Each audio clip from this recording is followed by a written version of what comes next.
ഇരട്ടക്കൊലപാതകം സംബന്ധിച്ച് നിർണായക വെളിപ്പെടുത്തലുമായി CPM മുൻ ലോക്കൽ കമ്മിറ്റി അംഗം പീതാംബരന്റെ ഭാര്യ മഞ്ജു രംഗത്തെത്തിയിരിക്കുകയാണ്. പാർട്ടി പറയാതെ പീതാംബരൻ കൊലപാതകം ചെയ്യില്ല എന്ന മഞ്ജു പറയുകയാണ്. പാർട്ടി പറഞ്ഞാൽ എന്തും അനുസരിക്കുന്ന ആളാണ് ഭർത്താവെന്നും മഞ്ജു ഒരു സ്വകാര്യ ചാനലിനോട് വെളിപ്പെടുത്തിയിരിക്കുകയാണ്. പാർട്ടിക്കായി നിന്നിട്ട് ഇപ്പോൾ പുറത്താക്കി. നേരത്തെ പ്രദേശത്തുണ്ടായ അക്രമങ്ങളിൽ പാർട്ടിക്ക് വേണ്ടിയാണ് പങ്കാളിയായതെന്നും മഞ്ജു ഇപ്പോൾ വെളിപ്പെടുത്തിയിരിക്കുകയാണ്. അതേസമയം കൃപേഷിനെയും ശരത്ലാലിനെയും വെട്ടിയത് താനെന്ന് CPM മുൻ ലോക്കൽ കമ്മിറ്റി അംഗം പീതാംബരൻ മൊഴി നൽകി കഴിഞ്ഞു. കൊല നടത്തിയത് കഞ്ചാവ് ലഹരിയിലാണെന്നാണ് പീതാംബരൻ മൊഴി നൽകിയത്.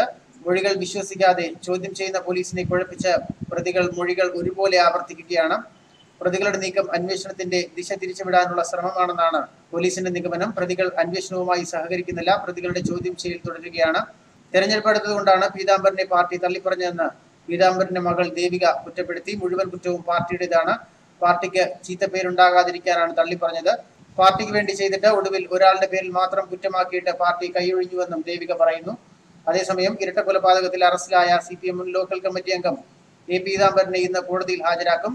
കൃത്യം നടത്തിയ സ്ഥലത്തെത്തിച്ച് തെളിവെടുപ്പ് നടത്തിയ ശേഷമാകും പീതാംബരനെ കാഞ്ഞങ്ങാട് മജിസ്ട്രേറ്റ് കോടതിയിൽ ഹാജരാക്കുക. പീതാംബരൻ നിരവധി കേസുകളിൽ പ്രതിയാണ്.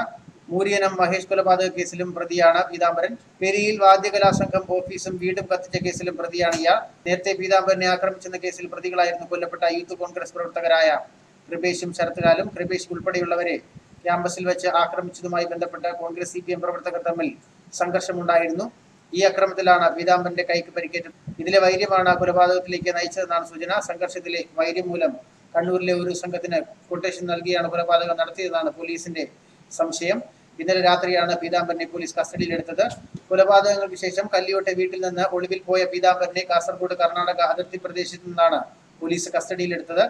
പിന്നീട് പീതാംബരനെ പാർട്ടിയിൽ നിന്ന് CPM പുറത്താക്കുകയായിരുന്നു. പാർട്ടി നേതൃത്വത്തിന് ഈ കൊലപാതകത്തെക്കുറിച്ച് ഒരു അറിവുമില്ല എന്നും പ്രാദേശികമായ പ്രശ്നങ്ങളാണ് കൊലപാതകത്തിന് പിന്നിലെന്നുമാണ് പാർട്ടി ജില്ലാ നേതൃത്വം അറിയിച്ചത്.